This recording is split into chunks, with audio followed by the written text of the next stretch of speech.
Hi, this is Involve Innovation YouTube channel. In this video, we will see about the blue-green deployment. Before learning about the blue-green deployment, we will start with how the traditional Big Bang deployment works.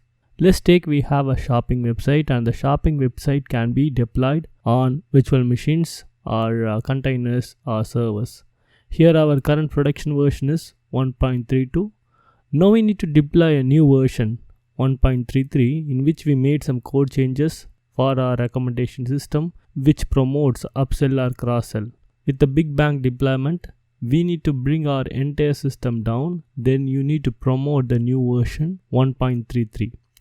Since we need to bring the entire system down, we need to analyze the site traffic graph and need to understand the time frame which has less traffic and need to promote the code during that time. Usually this will be midnight where there is a less traffic, so the DevOps and the developers and the testers need to support during untime for every release. This becomes really a problem on a longer run, and bringing your traffic down does not give a pleasant experience to the customers, and also if there is some issues in the new version, rolling back to the previous version also needs a downtime, and that is also very messy. Now we will learn about the blue-green deployment. The blue-green deployment eliminates these issues. With blue-green deployment, we can promote new version of software with zero downtime. And if there is issue with the newly deployed version, reverting back to the last best version is seamless and does not require downtime.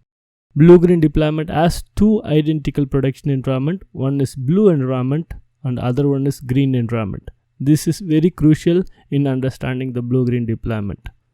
And this is really easy in today's world because creating the resources and destroying the resources are really easy if you are using any of the cloud provider. Initially, either one of this environment will be active. Let's take blue environment is currently active and taking production traffic. The incoming traffic can be routed to this blue environment with the help of router or load balancer or reverse proxy. And the green production environment is inactive and it is not taking any traffic. And now the new version 1.33 for shopping website is ready for release and it is deployed to the inactive green environment. The deployment can be done through any of the CI/CD pipeline like Jenkins or GitHub or Circle CI or Code Deploy, etc.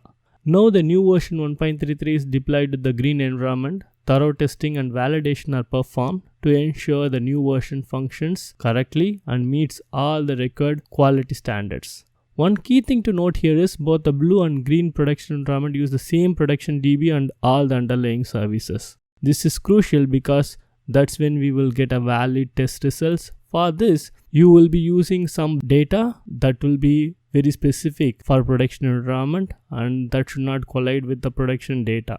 Once tester confirms the new version is working fine, we can send a part of traffic to the green. For example, 80% of traffic goes to our existing environment, blue environment, and 20% goes to the green production environment. We can monitor the traffic for any anomalies. If there are no anomalies in this 20% traffic, then the traffic routing is switched from the blue environment to the green environment completely.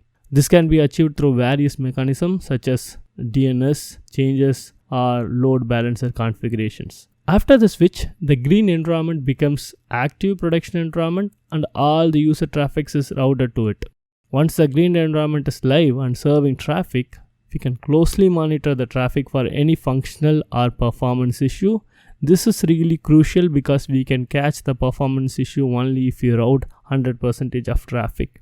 And if any issues are anomaly detected now with regard to scalability, performance or even functional problems, the new deployment can be quickly rolled back by reverting the traffic routing back to the blue environment.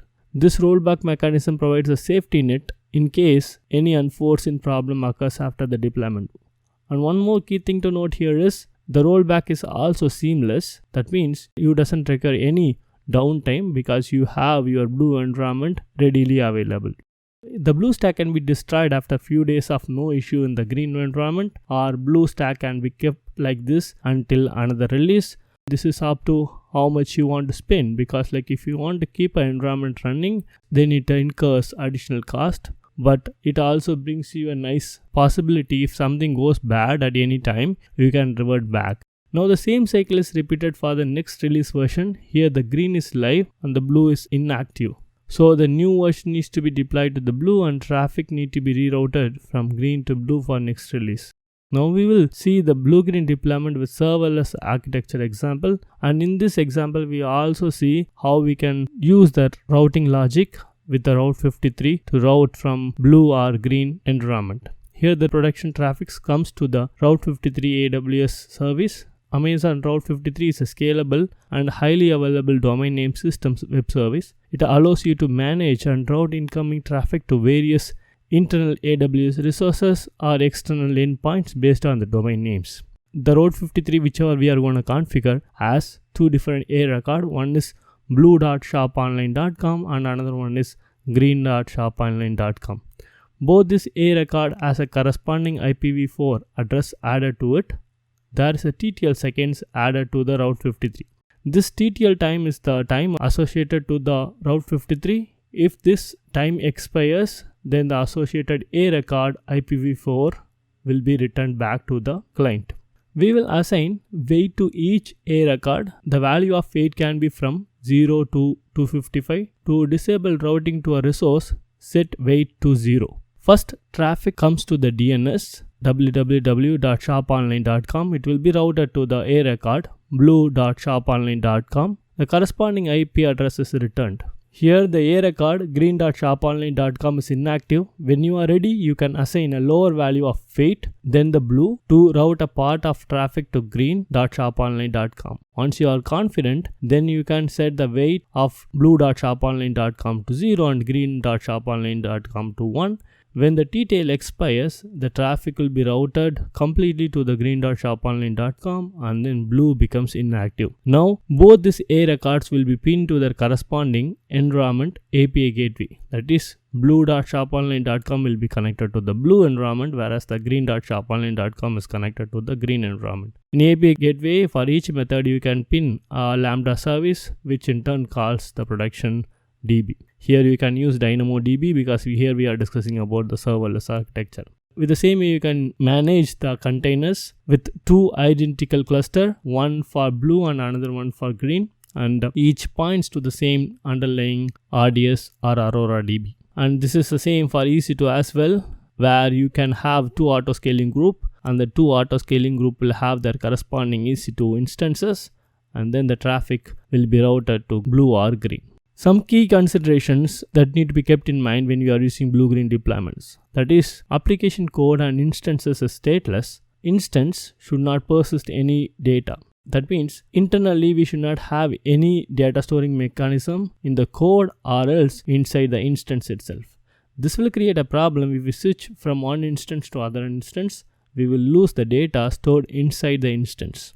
Furthermore, the blue-green deployments can also be leveraged for other purposes such as A/B testing or canary deployments. These techniques allow for gradual rollouts or testing of new features or changes on a subset of users, further reducing the impact of any potential issues. We will see more about the A/B testing, canary deployments, and rolling restarts and other deployment strategies in this series. Thanks for watching. For more technical videos, subscribe to this channel. If you like this video, share it with your friends, give a thumbs up. Thank you.